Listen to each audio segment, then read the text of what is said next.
ఓం శ్రీ సాయిరామ్. సాయి గురుకులం కార్యక్రమానికి స్వాగతం.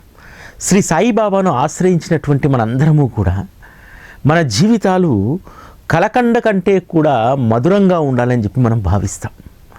అంటే బాబాను చేరుకోగానే మన సమస్యలన్నీ తొలగిపోవాలి, మనం కోరుకునే అన్నీ కూడా మనకు అనుగ్రహించాలి అనేటువంటి ఈ దృక్పథంతో ఉంటాం.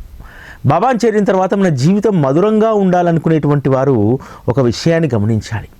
కలకండ అయినా, పంచదార అయినా, బెల్లమైనా, ఏదైనా సరే, ఏ తీపి పదార్థమైనా చెరుకు ద్వారానే వస్తుంది.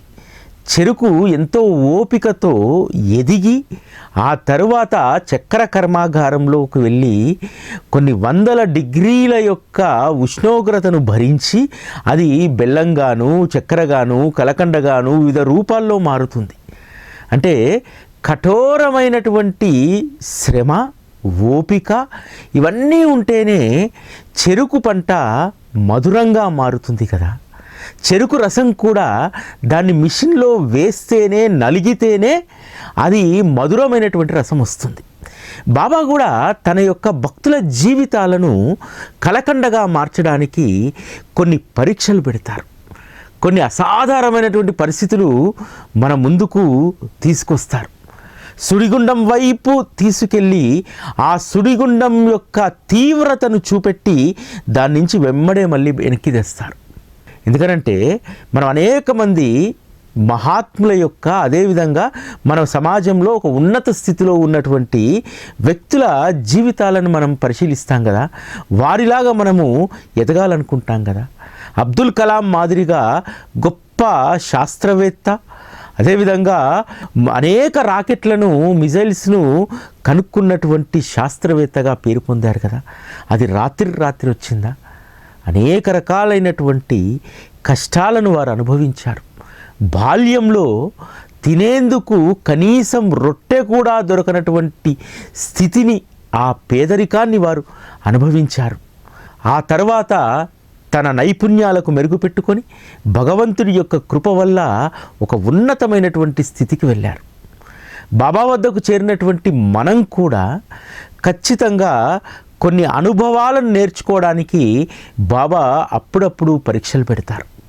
బాబాకు అత్యంత దగ్గరగా ఉన్నాము, మేము రోజు స్మరణ చేస్తున్నాము, మాకు ఏ కష్టము రాకుండా చూడు అని చెప్పి బాబాని అడుగుతాం. కానీ కష్టం వస్తేనే, ఒకసారి నష్టపోతేనే, ఒకరి చేత నిందించబడితేనే మనమేమిటో, మనం ఎలా ఉండాలో తెలియవస్తుంది. బాబా కూడా మనకు అనుభవాలను ఇవ్వడానికి అప్పుడప్పుడు కొన్ని సంక్లిష్టమైనటువంటి పరిస్థితిలోకి నెడుతూ ఉంటారు. చాలామంది అంటూ ఉంటారు, బాబా ఎందుకండి ఈ పరీక్ష పెడుతున్నారు, బాబా ఎందుకు పరీక్ష పెడుతున్నారు అనేటువంటి ప్రశ్న వేసుకునే ముందు, బాబా ఈ పరీక్ష ద్వారా నాకు ఏమి నేర్పించబోతున్నారనేటువంటి ఒక పరిశీలన ఖచ్చితంగా మనం చెయ్యాలి. ఎందుకంటే అక్కడ పాఠం నేర్చుకోకపోతే బాబా నీకు ఆ పరీక్ష పెట్టి వృధా అవుతుంది. ఖచ్చితంగా ఈ సమస్య ద్వారా బాబా నాకు ఏ పాఠాన్ని నేర్పించదలుచుకున్నాడు అనేటువంటి విషయాన్ని మనం ఖచ్చితంగా, నిశితంగా మనం పరిశీలించుకోవాలి. చాలామంది కష్టం, దుఃఖం రాగానే వేదనకు లోనవుతూ ఉంటారు. అసలు ప్రపంచంలో ఎవరికి లేనటువంటి బాధ మనకు మాత్రమే ఉందని చెప్పి అనుకుంటారు. కానీ ఆ కష్టంలో నువ్వు నేర్చుకోవాల్సినటువంటి గొప్ప అనుభవం, అదేవిధంగా నువ్వు ఒకటి అనుకుంటావు, కానీ బాబా నీకు ఏది శ్రేయస్కరమో అదే ఇస్తారు. ఇటీవల కాలంలో షిరిడి సంస్థానంలో మొన్నటి వరకు కూడా ప్రధాన ప్రీస్ట్గా పనిచేసినటువంటి జోషి గారి అనుభవం వింటే నాకు ఎంత అద్భుతంగా అనిపించిందంటే, వారు చాలా ఉన్నత చదువుకున్నటువంటి వారు. దాదాపు 35 సంవత్సరాల క్రితమే వారు కంప్యూటర్లో శిక్షణ పొందారు. వారికి మరాఠీ, హిందీ టైపింగు 30/40 స్పీడు వచ్చినటువంటి వ్యక్తి. చక్కగా ఇంటర్మీడియట్ వరకు చదువుకున్నారు. చాలామంది ఆ రోజుల్లో అన్నారట, నువ్వు బ్రాహ్మణ కుటుంబంలో పుట్టావు కదా, ఎందుకు ఈ కంప్యూటర్ చదువు, ఇదంతా ఎందుకు అని చెప్పి అన్నారట. అయితే తాను కూడా అనుకున్నాడు, తను ప్రీస్ట్గా కంటే కూడా, పూజారి కంటే కూడా తను ఒక మంచి ఉద్యోగాన్ని సంపాదించాలనుకున్నారు. వారి స్వస్థలము బీడ్ జిల్లా. అనుకోకుండా తన బంధువులు ఒకరు షిరిడీలో పూజారి అవసరం ఉందని చెప్తే వారు పూజారిగా సెలెక్ట్ అయ్యారు. చాలా జూనియర్ పూజారిగా 35 సంవత్సరాల క్రితం. జూనియర్ పూజారుల పని ఏమిటంటే, ఇప్పుడు మనం చూస్తూ ఉంటాం గురుస్థాన్లో, లేకపోతే ద్వారకామయిలో సత్యనారాయణ స్వామి హాల్లో వాటిని ఏర్పాటు చేయడం, ఇదంతా కూడా జూనియర్స్ అందరూ కూడా చేస్తూ ఉంటారు. తర్వాత కొంత అనుభవం వచ్చిన తర్వాత సమాధి మందిరంలోకి పంపిస్తారు. ఈరోజైతే చాలామందిని తీసుకున్నటువంటి వెనువెంటనే, ఎందుకంటే అక్కడ పూజారులు అవసరం కాబట్టి వెనువెంటనే సమాధి మందిరంకి వారిని పంపిస్తున్నారు. కానీ హారతి పూజా విధి అంతా కూడా చాలా సీనియర్ పూజారులు మాత్రమే చేస్తూ ఉన్నారు. తనకు చెప్పినటువంటి విషయం ఏమిటంటే, ఉద్యోగంలో జాయిన్ అయ్యేటప్పుడు 12 సంవత్సరాలు నువ్వు జూనియర్ పూజారిగా ఉండాలి, 12 సంవత్సరాల తర్వాత మాత్రమే నీకు సమాధి మందిరంలో అవకాశం దొరుకుతుంది అని చెప్పారు. అలా 12 సంవత్సరాలు ఉద్యోగం చేశాడు. తర్వాత వివాహం జరిగింది, ప్రమోషన్ రావట్లేదు. అక్కడ ఉన్నటువంటి అధికారులను అడిగారు, 12 సంవత్సరాలు పూర్తయింది కదా, నాకెందుకు పదోన్నతి ఇవ్వట్లేదు అని చెప్పి. ఎవరు కూడా ఏం మాట్లాడలేదు. ఒకసారి సంస్థాన్లో ఒక నోటిఫికేషన్ వచ్చింది. క్లరికలు, టైపింగు, సూపరింటెండెంట్, ఈ 3 పోస్టులకు ఉద్యోగ భర్తీ కోసము నోటిఫికేషన్ ఇచ్చారు. ఇతనే ఏం చేశారు జోషి గారు, ఈ పూజారిగా ఉంటే ఇప్పటికీ ఇలా జూనియర్గానే ఉండాల్సి వస్తుంది, నాకు ఇందులో ప్రమోషన్ రావట్లేదు, క్లరికల్గా వెళ్తే మళ్ళీ ప్రమోషన్ వస్తుంది, ప్లస్ అప్పుడప్పుడే కంప్యూటర్ కూడా ప్రవేశపెడుతున్నారు, టైప్ మిషన్స్ కూడా వచ్చాయి, కాబట్టి నాకు టైప్ వచ్చు, కంప్యూటర్ వచ్చు, తను క్లరికల్ జాబ్లోకి వెళ్దామని చెప్పి దరఖాస్తు చేసుకుంటారు. ఇంటర్వ్యూకి వెళ్తే అధికారులు అడుగుతారు, ఎందుకు నువ్వు ఆల్రెడీ ఇక్కడ ఉద్యోగం చేస్తున్నావు కదా, ఎందుకు ఇందులోకి రావాలనుకుంటున్నావంటే, లేదు నాకు 12 సంవత్సరాలైనా సరే నాకు ఇక్కడ ప్రమోషన్ రావట్లేదు, అందుకని ఇందులోకి రావాలనుకుంటున్నాను అన్నాడు. లేదు నీ ప్రమోషన్ గురించి మేము మాట్లాడతాము, నువ్వు పూజారిగానే ఉండాలి అని అన్నారు. లేదు పూజారిగా ఉంటే నేను నలుగురిలో ఒకటిగానే ఉంటాను, నేను అక్కడ ప్రమోషన్ అంతకంటే మించి ఉండదు, నేను క్లరికల్ ఉద్యోగంలోనే చేరుతాను అని అంటారు. సంస్థాన అధికారులు వెంటనే స్పందించి వారికి ప్రమోషన్ ఇవ్వడం జరుగుతుంది. సమాధి మందిరంలో పూజా కార్యక్రమాలు చేసేటువంటి పండిట్గా వారికి ప్రమోషన్ దొరుకుతుంది. ఇదంతా ఎందుకు చెప్తున్నానంటే, ఒక క్లరికల్ జాబ్లోకి కనుక జోషి గారు వెళ్ళి ఉంటే అదంతా కూడా ఒక యాంత్రికమైనటువంటి దాంట్లో ఉండేటువంటి వారు. వారే చెప్పారు, బాబా నన్ను ఆ క్లరికల్ ఉద్యోగం నుంచి తప్పించి వారి వద్ద సేవకు పెట్టుకున్నారు, వారి వద్ద పొందినటువంటి అనుభూతులు మామూలు కాదు అని చెప్పి. ఎందుకంటే ఆ రోజుల్లో వారి జీతము 600 రూపాయలట. 600 రూపాయల్లో 250 రూపాయలు ఇంటెద్ద పోయేది. పోతే మిగిలినటువంటి ఆ చిన్న జీతంతో ఇల్లు గడవడం కష్టం. ఒకానొక సందర్భంలో చాలా చెప్పుకోలేనటువంటి పరిస్థితి. వివాహం జరిగింది, కొడుకు పుట్టాడు. కొడుకు ఆలనా పాలనకు, కుటుంబ పోషణకు ఏమీ కూడా సరిపోవట్లేదు జీతం. ఒకరోజు సమాధి మందిరంలో తన బాధ్యతలు నిర్వర్తించిన తర్వాత ద్వారకామయిలో వచ్చి కూర్చొని, ఎందుకంటే చాలామంది ఇప్పటికి కూడా షిరిడీలో పూజారులు కానీ బాబా ఎక్కడ వారు సావధానంగా ఉంటారంటే ద్వారకామయ్య అని చెప్తారు. ద్వారకామయిలో ఇప్పటికీ బాబా సజీవ స్పర్శ అందరికీ అనుభవం అవుతుంది. ద్వారకామయిలో బాబా చిత్రపటం చూస్తూ సభా మండపంలో కూర్చున్నారట. కూర్చొని బాబాని అడుగుతున్నారట, బాబా ఇంకా జీతం రావడానికి 10 రోజులుంది, కనీసము పిండి కొనుక్కోవడానికి, గోధుమ పిండి కొనుక్కోవడానికి 5 రూపాయలు కూడా లేవు బాబా, ఈ 10 రోజులు ఎలా గడవాలి?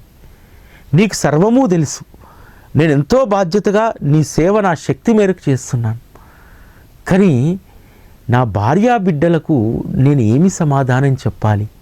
ఇంట్లో ఏ సరుకులు లేవు, ఎలా వారికి రేపటి నుండి నేను భోజనం ఏర్పాటు చేసేది అని చెప్పి బాబాను తదేకంగా చూస్తూ ఒక 5 నిమిషాలే అలా బాబాకు చెప్పుకొని తర్వాత ఏదైతే అయింది ఇంటికి వెళ్ళిపోదామని చెప్పి లేస్తుండగా ఒక వ్యక్తి వచ్చి, మీరు పండిట్జీ కదా అని అడిగారట. అవునండి అన్నారట.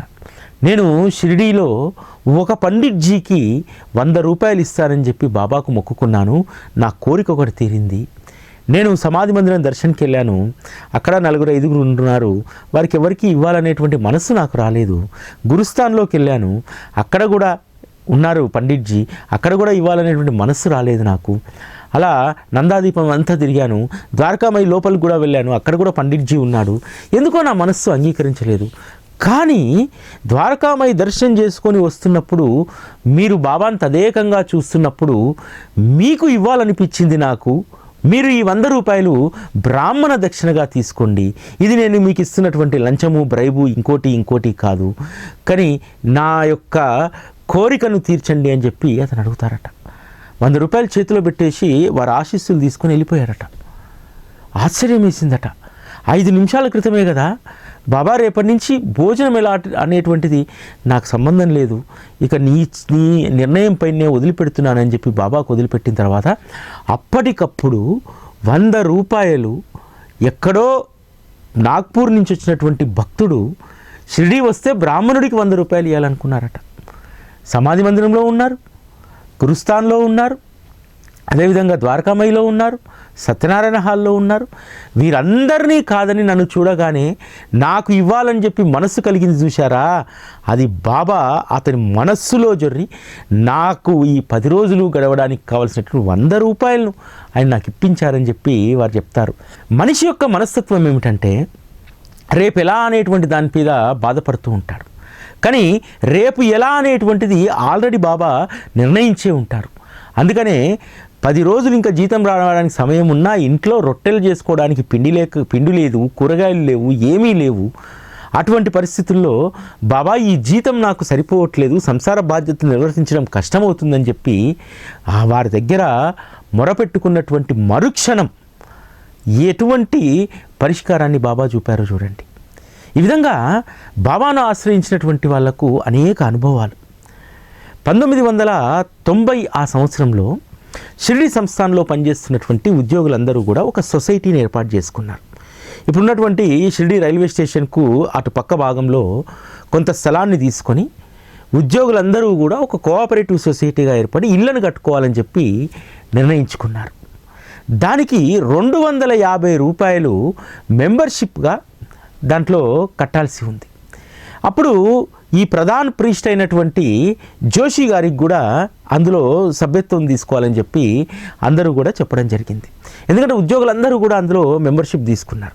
అక్కడ ఉన్నటువంటి ఉద్యోగులు సాధారణంగా అప్పుడు షిరిడి పరిసర ప్రాంతాల్లో ఉద్యోగం చేస్తూ కాస్త వ్యవసాయం, కాస్త ఇంకొక ఆదాయం ఉన్నటువంటి వారు. కానీ అక్కడ పనిచేసేటువంటి పూజారులకు ఎటువంటి ఆదాయం లేదు, సంస్థ ఇచ్చేటువంటి జీతం ఒకటే వారికి ఆధారం. అయితే ఆ 250 రూపాయలు కట్టడానికి ఆ సమయంలో తనకు అవకాశమే లేదు. ఎందుకంటే వచ్చేటువంటి 600 రూపాయల జీతంలో 250 రూపాయలు అద్దె బోను, మిగతా 350 రూపాయలు సంసారము, పిల్లోడు, చదువు దీనికే సరిపోతుంది. అయితే వారు నిర్ణయించినటువంటి గడువు ఇంకొక 2 రోజులు ఉంది. ఈ 2 రోజుల్లో కట్టినటువంటి వారు మాత్రమే ఆ సొసైటీలో సభ్యులు కావడానికి అర్హత. ఆ తర్వాత ఎవరికి కూడా అవకాశం లేదని చెప్పారు. చాలా సందర్భాల్లో తన భార్యతో బాధపడుతూ చెప్పేటువంటి వారు, మనకు ఇక్కడ ఒక సొంత ఇల్లు ఉంటే ఈ అద్దె తప్పితే కొంత భారం తగ్గుతుంది, రేపు పిల్లలు పెద్దగా అయితే స్కూలు ఫీజు ఇదంతా కూడా ఇబ్బంది లేకుండా ఉంటుంది, సొసైటీలో సభ్యత్వం కట్టడానికే మనకు 250 రూపాయలు లేవు అని చెప్పి బాధపడుతూ ఉన్నారు. అంతేకాదు భార్యతో చెప్తాడు, మనకున్నటువంటి బాధ్యతలతోటి మనం ఒక స్థలం కొనుక్కున్న తర్వాత భవిష్యత్తులో ఆ ఇల్లు నిర్మించడం, ఆ ఇల్లు నిర్మించేటువంటి పర్యవేక్షణ చేయడం అది మన వల్ల కాదు. కానీ నాకు నమ్మకం ఉంది, బాబా నేను ఇంటి నిర్మాణం కోసం ఏమాత్రం కూడా సమయం పెట్టకుండా నాకు కట్టినటువంటి గృహాన్నే బాబా నాకు అనుగ్రహిస్తారనేటువంటి నమ్మకం ఉందని చెప్పి భార్యకు ధైర్యం చెప్తూ ఉన్నారు. ఇంకొక రోజు మాత్రమే బాకీ ఉంది ఆ డబ్బు కట్టడానికి. యథావిధిగా తన విధులకు హాజరయ్యారు. హాజరైనటువంటి సమయంలో ఒక వ్యక్తి వీరిని గుర్తుపట్టారు. వీరి స్వగ్రామమైనటువంటి బీడ్ పక్కన ఉన్నటువంటి ఆ గ్రామం నుంచి వచ్చారు. అతను ఒక 10 సంవత్సరాల క్రితమే షార్జా వెళ్ళి అక్కడ ఉద్యోగం చేస్తూ ఉన్నారు. అతను తన స్నేహితుడు ఇద్దరూ వచ్చారు. వారికి మంచి దర్శనం చేయించి తర్వాత బయటికి పంపించి చెప్పారు, నా డ్యూటీ 1:45కు ముగుస్తుంది కాబట్టి అప్పటి వరకు మీరు ఇక్కడ వేచి ఉండండి, మా ఇంటికి భోజనానికి రండి అని చెప్పి పిలిచారు. వీరు వచ్చేంత వరకు కూడా లెండి బాగులో కూర్చొని ఎదురు చూస్తూ ఉన్నారు. వారిద్దరినీ కూడా భోజనానికి తమ ఇంటికి తీసుకెళ్లారు. తీసుకెళ్ళి భోజనం అయిన తర్వాత ఇద్దరు వీరికి బ్రాహ్మణ భోజనం తిన్నారు కదా, ఆ బ్రాహ్మణుడిని సత్కరించుకోవాలి. ఆ సాంప్రదాయం మరాఠా దేశంలో ఎక్కువగా ఉంటుంది. అందుకని వారు ఏం చేస్తారంటే ఇద్దరు మిత్రులు కూడా చెరి 100 రూపాయలు దక్షిణగా జోషి గారికి ఇస్తారు. జోషి గారు కళ్ళు చెమర్చిపోతాయి. ఎందుకంటే 250 రూపాయలు కడితే ఈరోజు లాస్ట్, కడితే మెంబర్షిప్ వస్తుంది, లేకపోతే మెంబర్షిప్ రాదు. ఇల్లు కట్టుకోవడం అనేటువంటిది అసాధ్యమైనటువంటి పని. వాళ్ళను ఎంతో ఆనందంగా వాళ్ళని ఆశీర్వదించి పంపించిన తర్వాత వెంటనే సొసైటీ కార్యాలయానికి వెళ్ళి ఆ 200 రూపాయలు అక్కడ ఉన్నటువంటి గుమాస్తాకి ఇచ్చి, నా పేరు రాసుకొని ఈ 200 రూపాయలు తీసుకోండి, 50 రూపాయలు నా తరఫున వెయ్యి, రేపు జీతం రాగానే నీకు ఇస్తానంటే, ఓకే పండిట్జీ దాంట్లో ఏముంది, 50 రూపాయలు నేను జమ చేస్తాను అని చెప్పి ఆ వ్యక్తి 50 రూపాయలు కలిపి 250 రూపాయలు పెట్టి ఆ సొసైటీలో మెంబర్షిప్ ఇచ్చారు. దాని కారణంగానే వారికి సొసైటీలో వారికి ఒక ఇల్లు లభించడం జరిగింది. అంటే చాలా సునాయాసంగా అన్నీ వస్తే మనకు గుర్తుండవు కదా. ఇంత అద్భుతమైనటువంటి లీల ఎందుకు గుర్తుంది? అసలు అసాధ్యం, ఇంక వదిలేద్దాం అనుకున్నాడు.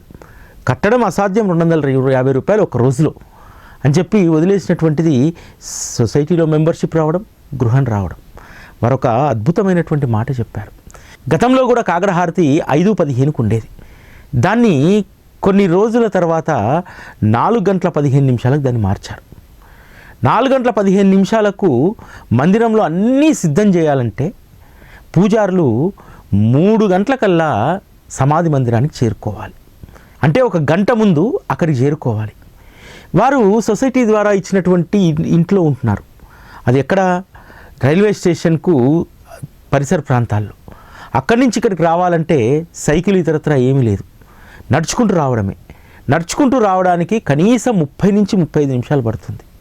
అంటే వారు రాత్రి 2 గంటల 15 నిమిషాలకు లేస్తే తప్ప 3 గంటల వరకు ఇక్కడికి రాలేరు. ఆ రోజుల్లో ఆ ప్రాంతమంతా కూడా నిర్మానుష్యంగా ఉండేది. అయినా సరే వారు ఒక మాట చెప్పారు. తన సర్వీస్లో కాగడహారతికి ఏ రోజు కూడా 1 నిమిషం కూడా ఆలస్యంగా రాలేదట 30 సంవత్సరాలు.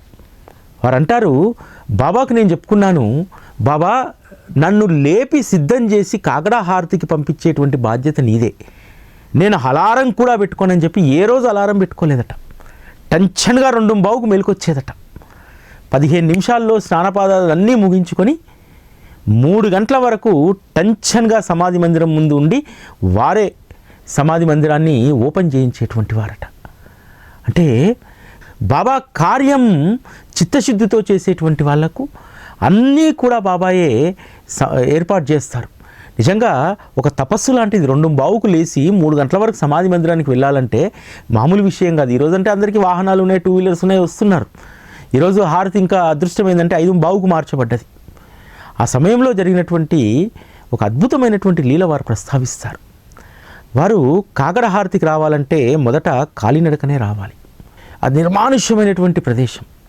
ఆ ఇప్పుడు రైల్వే స్టేషన్ కమాన్ వరకు కూడా ఎవ్వరూ కూడా ఒక వాహనం కూడా తిరగకపోయేదట. అక్కడి నుంచి ఆ ప్రసాదాలయం చౌరస్తా వరకు వస్తే కొంచెం ధైర్యం వచ్చేదట. అయినా సరే బాబా నామం చెప్పుకుంటూ వారు ప్రతిరోజు కూడా వచ్చేటువంటి వారట. ఒకరోజు ఒక వ్యక్తి చెప్తాడట, నిన్న నేను 3 గంటల సమయంలో ఈ రోడ్డు వెంట వస్తూ ఉంటే ఒక అగాంతకులు నన్ను అడ్డగించి నన్ను కొట్టి నా జేబులో ఉన్న డబ్బులన్నీ కూడా దోచుకుపోయారు అని చెప్పారట. అప్పటి వరకు ఏం భయం లేదట. ఈ వ్యక్తి చెప్పగానే తెల్లారి వస్తున్నప్పుడు మనసులో అదే మెదలాడుతూ ఉందట. ఎవరైనా అక్కడ అగంతకులు ఉంటే తనపైన కూడా దాడి చేస్తే ఎట్లా అనేటువంటి ఆలోచనతో వస్తూ ఉన్న సమయంలో కాళ్ళు చేతులు వణుకుతున్నాయట. అప్పుడు బాబాను ప్రార్థిస్తూ ముందుకు నడుస్తుంటే వెంటనే ఒక విషయం గుర్తొచ్చిందట. స్తవన మంజరిని మననం చేసుకుంటూ వెళ్దాము అని చెప్పి స్తవన మంజరిని మననం చేసుకుంటూ వెళ్తూ ఉంటే కొద్ది దూరం రాగానే ఒక పెద్ద కుక్క, వారు స్తవన మంజరిని మననం చేసుకుంటూ పోతూ ఉంటే ఆ ఒక్కసారి ఇలా నడుస్తూ ఉంటారు కదా, చెయ్యి ఊగుతూ ఉంటుంది కదా నడిచేటప్పుడు. ఈ చెయ్యి ఊగుతున్నప్పుడు తనను ఫాలో అవుతున్నటువంటి ఆ కుక్క ఈ చెయ్యిని తాకుతుంది. ఈ చెయ్యి ఊపేసరికి మరలా ఇటొచ్చి ఈ చెయ్యిని తన నోటితో తాకుతూ ఉందట. అలా స్తవన మంజరిని మననం చేసుకుంటూ ఆ కుక్కను చూసుకుంటూ వచ్చారట. సరిగ్గా ప్రసాదాలయం చివరస్తూ ఉంటుంది కానీ 4 కూడలు. అక్కడికి వచ్చిన తర్వాత అది ఆగిపోయిందట. సరే అదే మననం చేస్తూ కుక్క తనతో పాటే వస్తుందని చెప్పి మననం చేస్తూ కొంచెం ముందుకు వెళ్ళి చూసేసరికి తన వెంట వచ్చినటువంటి కుక్క లేదు. అది సాధారణమైనటువంటి ఊరిలో సంచరించేటువంటి శునకం అయితే కాదు. ఒక పెంపుడు కుక్కలాగా ఇంత ఎత్తు ఉందట. వెనక్కి తిరిగి చూసి మళ్ళీ 4 అడుగులు వెనక్కేసినా సరే అది కనిపించలేదట. అప్పుడు అనిపించిందట, నువ్వు ఒంటరివని చెప్పి భయపడుతున్నావు, ఇన్ని సంవత్సరాలుగా నువ్వు ఒంటరిగానే సమాధి మందిరానికి పొద్దున్నే డ్యూటీకి వస్తున్నావు, అప్పుడు లేని భయం ఇప్పుడు ఎందుకు? ఇప్పుడు ఎప్పుడూ నేను ఇంటి నుంచి సమాధి మందిరానికి నేనే నిన్ను దిగబెడుతున్నాను, అందుకనే నీ పైన దాడి జరగలేదు, నిన్ను ఎవరిని అటకాయించలేదు, నువ్వు భయం లేకుండా వస్తున్నావు, ఎవరో ఒకరు చెప్పారని చెప్పి ఎవరికో ఒక దాడి జరిగిందని చెప్పి నువ్వు భయపడ్డావు, భయపడాల్సిన అవసరం లేదు. ప్రతిరోజు ఈరోజంటే నేను శునకం రూపంలో కనిపించాను, ప్రతిరోజు కూడా నేను నీ వెంటే వస్తున్నానని చెప్పి బాబా నాకు చెప్పారని అన్నారు. నిజంగా అద్భుతమైనటువంటి లీలలు భక్తుల జీవితాల్లో. కొన్ని సందర్భాల్లో కొన్ని అద్భుతాలను బాబా చేస్తారు. షిరిడీ సంస్థానంలో పనిచేసేటువంటి ఒక ఉద్యోగి ఇంటికి వాళ్ళ బంధువులు వచ్చారు. ఆ బంధువుల్లో ఒక వ్యక్తి ఇతర మతానికి సంబంధించినటువంటి వ్యక్తి. అతను, నేను బాబా దర్శనానికి రాను, నేను ఇంట్లోనే ఉంటాను, మీరు వెళ్ళి రండి అని చెప్పి కాకడహారతికి వారు వెళ్తుంటే వారు ఇంట్లోనే ఉన్నారట. సరిగ్గా వారు వెళ్ళిన తర్వాత అతనికి కునుక్కు బట్టి పడుకుంటే స్వప్నంలో ఒక వాణి వినిపించిందట. నేను నీ దైవాన్ని మాట్లాడుతున్నాను, నేను ఇక్కడ లేనని నీవు అనుకుంటున్నావా? నేను ఇక్కడే ఉన్నాను, పద నీ మిత్రులతో పాటు నువ్వు కూడా నా దర్శనానికి రా అన్నారట. వారు ఆశ్చర్యం ఏంటంటే, వారు దర్శనం చేసుకొని గురుస్థానికి వచ్చేసరికి ఒక 5 నిమిషాలకు ఆ వ్యక్తి లైన్లో నుంచి బయటకు వచ్చారట, సమాధి మందిరంలో నుంచి. అడిగారట, ఏంటి నువ్వు రానన్నావు కదా, నీకు విశ్వాసం లేదన్నావు కదా అంటే, సాక్షాత్తు అల్లాయే నా స్వప్నంలో వచ్చి చెప్పాడు నేను ఇక్కడ ఉన్నానని చెప్పి, కాబట్టి మీకెలా రాముడు కృష్ణుడు సాయిబాబా, నా అల్లా కూడా సాయిబాబానే అని చెప్పి నేను వచ్చేసాను, ఉండలేకపోయాను ఇంట్లో అని అన్నారట. ఇక్కడ ఆశ్చర్యం ఏమిటంటే, ఎవరైతే షిరిడీ యాత్రకు వస్తారో, షిరిడీలో కాలు మోపుతారో, నేను బాబాకు వందనం చేయననేటువంటి డాక్టర్ను వందనం చేయించి రాముడిగా దర్శనాన్ని ఇవ్వలేదా? మూలే శాస్త్రి మడిగట్టుకొని ఉన్నాడు, బాబా పిలుచుకొని రాలేదా? ఇట్లా షిరిడీ నేలపైన ఎవరు అడుగుపెట్టినా శ్రీ సాయిబాబా అనేటువంటి నామాన్ని వారు కనీసం ఒక 2 సార్లు ఉచ్చరించిన వారిని బాబా అస్సలు వదలడు. వారు ఎవరైనా సరే తన నామాన్ని ఉచ్చరించినా, తన పుణ్యధామంలో ఎవరైతే ప్రవేశిస్తారో వారందరికీ కూడా అద్భుతమైనటువంటి అనుభవాలను బాబా ఇస్తూ ఉంటారు. సంస్థానం ఒకసారి ఒక ప్రతిపాదన చేస్తుంది. ఏంటంటే, బాబాకు ఉన్నటువంటి వెండి సింహాసనం స్థానంలో బంగారు సింహాసనం పెట్టాలని చెప్పి. అయితే అక్కడ ఉన్నటువంటి షిరిడీ గ్రామస్తుల్లో కొంతమంది ఆ నిర్ణయానికి విభేదించారు. దాని పట్ల నిరసన కూడా తెలియజేశారు. బాబా ఒక ఫకీరు, బాబా ఉన్నప్పుడు కేవలం గోనెపట్టెపైనే ఉండేటువంటి వారు, ఆయనకు లేనటువంటి ఆడంబరాన్ని మీరు పెడుతున్నారు, దానికి సంబంధించినటువంటి బంగారాన్ని సేకరించాలి అని చెప్పి మీరు నిర్ణయించారు. ఇందులో రకరకాలైనటువంటి ప్రయోజనాలు ఉంటాయి. ఆ బంగారం సేకరణలో మీకు రకరకాలైనటువంటి లబ్ధి అనేక మంది పొందుతారు, అవకతవకలు జరుగుతాయి అనేటువంటి ఒక వాదన తీసుకొచ్చారు. దాంతో సంస్థను బంగారాన్ని సేకరించేటువంటి విరాళాల రూపంలో సేకరించేటువంటి దాన్ని ఆపేసిన తర్వాత ఎవరైనా దాత వస్తే వారికి అవకాశం ఇద్దామనేటువంటి దాంతో వదిలేసిండ్రు. ఆ వివాదం జరుగుతున్నటువంటి సమయంలో ప్రధాన ప్రిస్ట్గా ఉన్నటువంటి జోషి గారు, వారు కమండలము ఇవన్నీ కూడా గురుస్థానంలో పూజ చేసుకుని కమండలం చేతిలో ఉంది, పూజాపల్లెం చేతిలో ఉంది. ఒక మీడియా వ్యక్తి వచ్చి అతని దగ్గర మైక్ పెట్టారు. బాబా ఫకీర్ అంటున్నారు, బంగారు సింహాసనం వద్దని చెప్పి ఒకరు అంటున్నారు, బంగారు సింహాసనం ఏర్పాటు చేయాలనేటువంటిది సంస్థాన నిర్ణయం తీసుకుంది, మీరు ఏమంటారు అని అడిగారు. ఆయన బంగారు సింహాసనం ఉండాలనేటువంటి దాన్ని సమర్థిస్తూ చెప్పారు. బాబా గోనెపట్టెను కోరుకోలేదు, ఇప్పుడున్నటువంటి వెండి సింహాసనాన్ని కోరుకోలేదు, రేపు వచ్చేటువంటి బంగారు సింహాసనాన్ని బాబా కోరుకోరు. కానీ ఎవరైనా భక్తుడు ప్రేమతో సమర్పించినటువంటి దాన్ని వారు తిరస్కరించరు. వారు ఫకీర్ అని అంటున్నారు. ఎస్, మనందరినీ ఉద్ధరించడానికి భిక్షాపాత్ర చేపట్టి ఒక ఫకీర్ మాదిరి ఏమీ అంటనటువంటి స్థితి కలిగినటువంటి వారు ఫకీరు. వారికి ఏ దానిపైన మమకారం లేదు, అందుకనే వారు ఫకీర్గా జీవించారు. కానీ భక్తులను ఆనందపరచడానికి బాబా ఈరోజు సర్వాంగ సుందరంగా వారి ప్రాంగణాన్ని అలంకరించుకుంటున్నారు. భక్తులను ముగ్ధులను చేసడానికే వారికి బంగారు సింహాసనం తప్ప ఇది బాబా కోరుకున్నటువంటిది కాదు. భక్తులందరూ కూడా ముగ్ధ మనోహర రూపాన్ని మరింత అందంగా చూడడానికి ఖచ్చితంగా బంగారు సింహాసనం అవసరము అని చెప్పి ఆయన చెప్పారు. అదేవిధంగా ఒక సంవత్సరం లోపు ఖచ్చితంగా బాబా బంగారు సింహాసనం పైన వారు ఆసీనులవుతారని చెప్పారట. అందరూ కూడా ఆ రోజు ఆశ్చర్యపోయారట, ఎవరు బాబాకు ఆ సంవత్సరంలో బంగారు సింహాసనాన్ని చేయిస్తారని చెప్పి. కానీ 6 నెలలు గడవక ముందే బాబాకు బంగారు సింహాసనం సిద్ధమైంది. ఆ బంగారు సింహాసనం పైన దత్త జయంతి రోజు వారు ఆసీనులయ్యారు. అప్పుడు పండిట్ జోషి చెప్పినటువంటి ఆ విషయాన్ని సంస్థాన అధికారులు గుర్తు తెచ్చుకొని, పండిట్ సంవత్సరం అన్నాడు కానీ బాబా 6 నెలల్లోనే దానిని ఏర్పాటు చేయించుకున్నారు. అప్పుడు మీడియాలో కూడా వీరు చెప్పినటువంటి దాన్ని మళ్ళీ తిరిగి టెలికాస్ట్ చేసి పండిట్ జోషి చెప్పినటువంటిది నిజమైంది, సంవత్సరం అన్నారు 6 నెలల్లోనే బాబాకు బంగారు సింహాసనం వచ్చిందని చెప్పారట.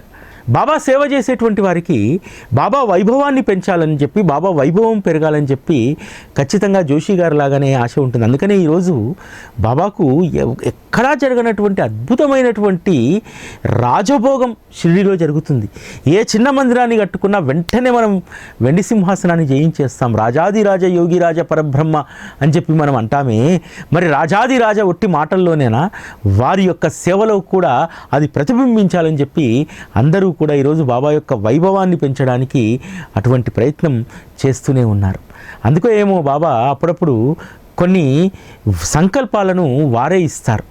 నేను నిన్న చెప్పినట్టు మనము సాయి టీవీ 12వ వార్షికోత్సవానికి సాయి గురుకులం అనేటువంటి పాఠశాల ఖచ్చితంగా అదొక భవన రూపంలోకి వస్తుందని చెప్పి నేను నిన్న చెప్పాను.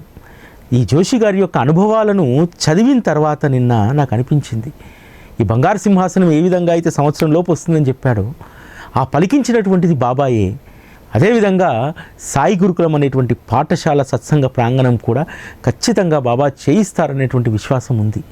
కాకపోతే ఆ కార్యం ముందుకెళ్ళాలంటే మనం ఆ స్థలానికి సంబంధించినటువంటి ఆ బాధ్యతను పరిపూర్ణం చేయాలి. ఆ పరిపూర్ణం చేసేటువంటి సంకల్పం కూడా, ఆ ప్రేరణ కూడా బాబా మీ అందరికీ ఇస్తారు ఖచ్చితంగా. లేకపోతే ఇప్పటి వరకు వచ్చినటువంటి దక్షిణలన్నీ కూడా ఆయన ఇచ్చినటువంటి ప్రేరణే, ఆయన ఎంపిక చేసుకున్నటువంటి బిడ్డల ద్వారానే వచ్చాయి. మేము ఎవ్వరినీ కూడా మేము సంప్రదించలేదు కదా, ఎవ్వరికీ మేము ఫోన్ చేయలేదు కదా.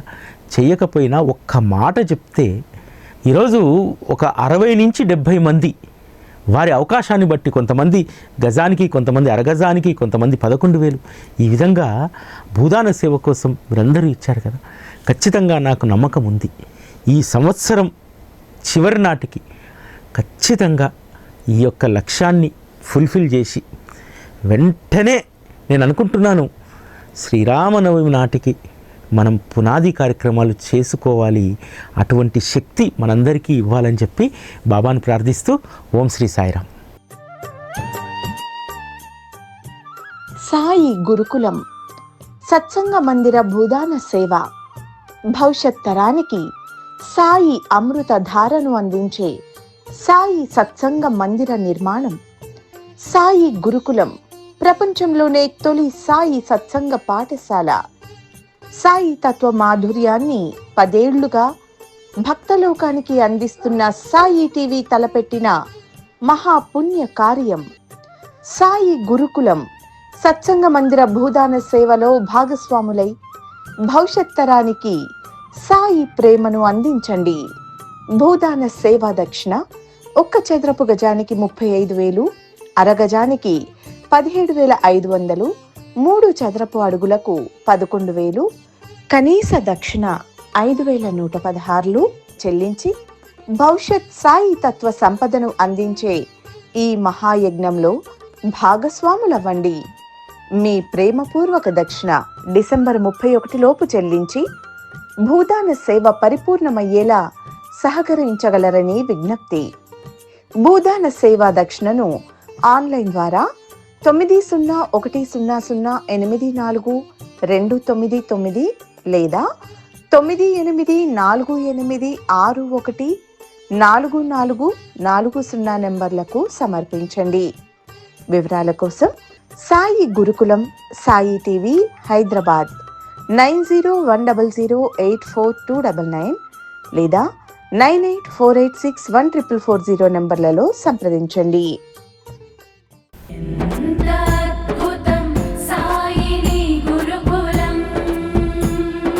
శిక్షణే తప్ప శిక్షలు లేని శరణా